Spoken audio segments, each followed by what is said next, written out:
اور وہ اس لیے بہتر کام کر رہے ہیں کہ ان کو جو آپ کے اسٹیبلشمنٹ کے لوگ ہیں وہ فیسیلیٹیشن دیتے ہیں. یہ کوئی بری بات نہیں، اچھی بات ہے، یہ آپ کو فیسیلیٹیٹ کرنا چاہیے. مجھے نہیں کرتے، مجھے جانتے نہیں آپ، ٹھیک ہے، آپ کی مرضی. چونکہ میں تو آپ کو سوٹ ہی نہیں کرتی. آپ کو جو خواتین سوٹ کرتی ہیں وہ 10 دفعہ بتا چکی ہیں. ابھی ہم بات کریں گے کہ جنرل عاصم منیر صاحب، معاشرے کو ٹھیک کرنے کی ضرورت ہے، پرٹیکولرلی عورت کو. ہم اس پر ایک سپریٹ کلپ بھی کریں گے. ہم نے بتایا 12 نمبر ہمارا پروگرام چلنے والا ہے. ساری ہم نے حقائق جو ہیں وہ جمع کر کے رکھے ہوئے ہیں کہ خرابیاں کہاں سے آ رہی ہیں. ماں تو پہلے فارغ ہو گئی ہے تربیت سے، تعلیمی ادارے بھی فارغ ہیں. ایک رہ گیا تھا میڈیا جو لوگوں کی تربیت کرتا تھا، اس کا جو حال کر دیا گیا ہے. کون سا میڈیا؟ Domestic media. وہ تو اب پرائیویٹ میڈیا سے بھی بدتر پرفارم کر رہا ہے. تو جناب آئی ایم ایف نے کبھی بھی نہیں کہا، آج کی بات نہیں ہے، تو اب وہ خود ہی سامنے آ گئے ہیں. جو یہ خاتون کہہ رہی تھی انگریزی میں تھا، لیکن بالکل میں آپ کو بتا دیتی ہوں کہ ان کا مقصد یہ ہے کہ بھائی ہم نے نہیں کہا ہے کہ غریبوں پہ ٹیکس لگاؤ، غریبوں پر برڈن ڈالو. ہم نے تو یہ کہا ہے کہ ان امیروں پر ان کو ٹیکس نیٹ میں لے کر آؤ، ان کے اوپر ٹیکس لگاؤ جو ٹیکس دیتے ہی نہیں ہیں اور ٹیکسیبل انکم ہے جن کی. جو ابھی تک کچھ لوگ ایسے ہیں جو اسمال میڈیم انٹرپرینیور کے جو نان فائلرز ہیں.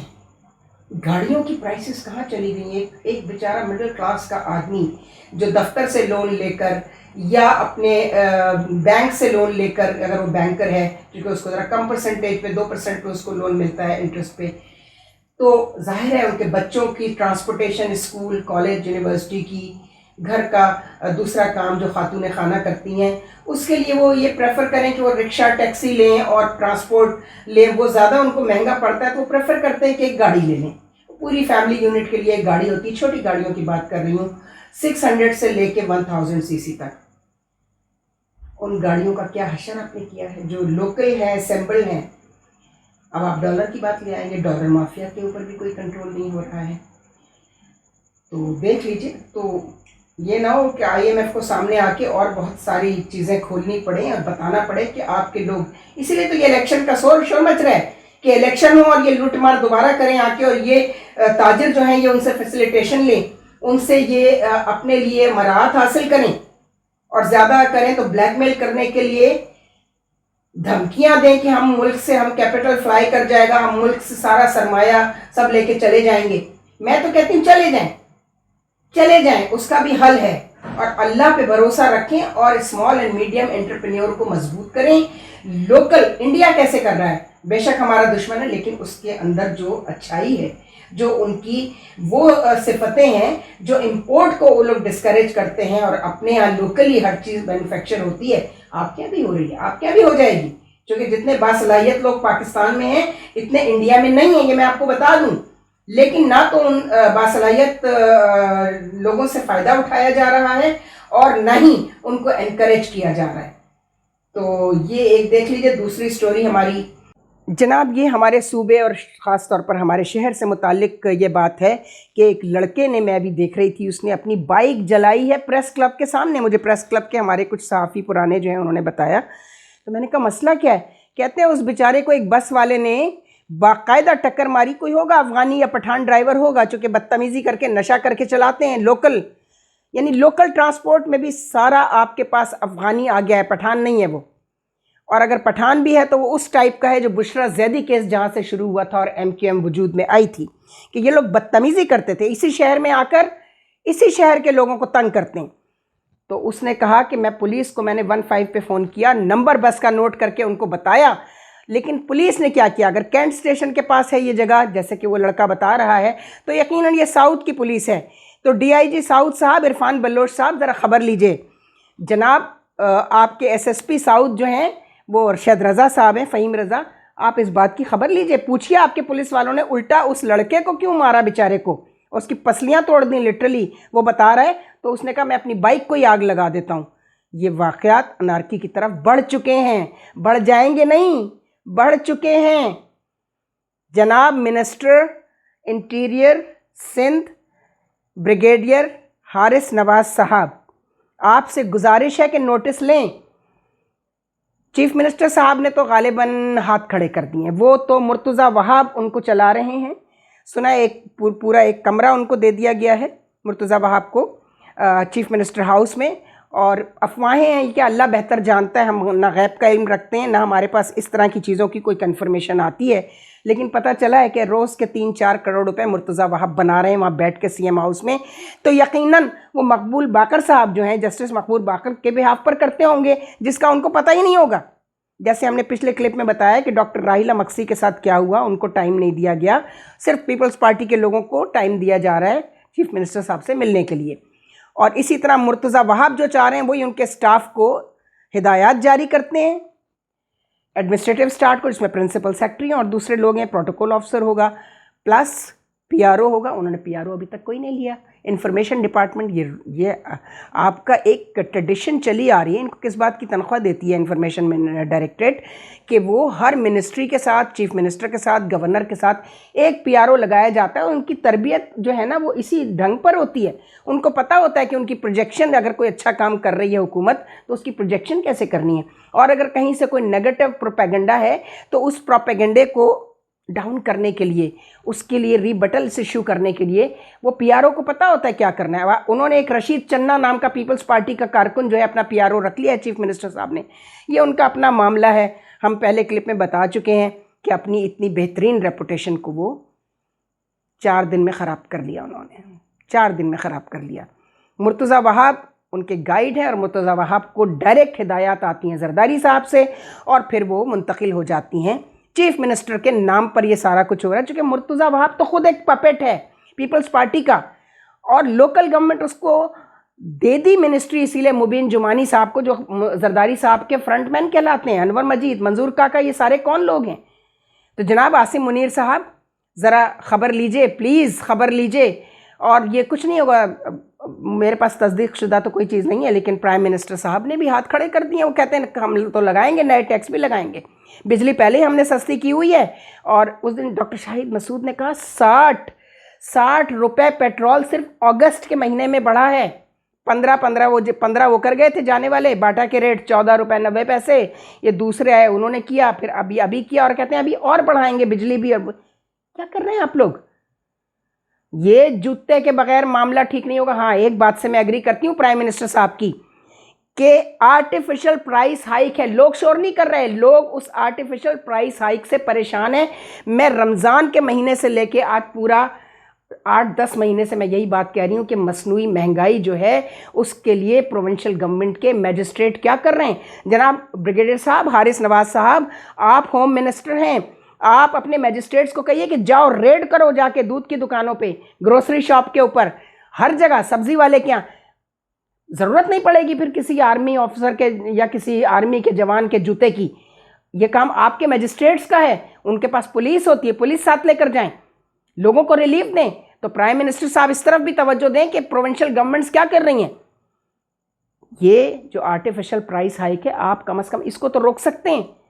ہم تو یہی کہیں گے کہ آپ لوگوں کو اگر ریلیف دے سکتے ہیں, آپ کو کچھ اختیارات بھی ملیں. وہ ابھی تک ویسے اس کی وضاحت نہیں ہوئی کہ وہ کون کون سے اختیارات ہیں, تاکہ لوگوں کو بھی پتہ چلے کہ آپ سے کون سی ڈیمانڈ کرنی ہے اور کون سی نہیں کرنی. چونکہ الیکشن کا بخار اب چڑھ گیا ہے سارے سیاستدانوں کو, چونکہ موت آ جاتی ہے نا جب الیکشن کے بغیر گھروں میں بیٹھے ہوئے ہوتے ہیں اور حکومت میں نہیں ہوتے یا اسمبلیوں میں نہیں ہوتے as a opposition leader also. تو بس بخار چڑھا ہوا ہوتا ہے, کس طرح میدان میں اتریں اقتدار کے اور لوگوں کو تنگ کریں, لوگوں کی زندگی کو اجیرن کریں.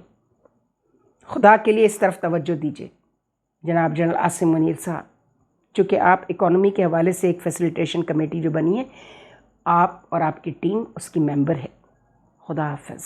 سانائے ہستی ہم اپنے آقا کو سنائے جاتے ہیں, افسانۂ ہستی ہم اپنے آقا کو سنائے جاتے ہیں. امید لگا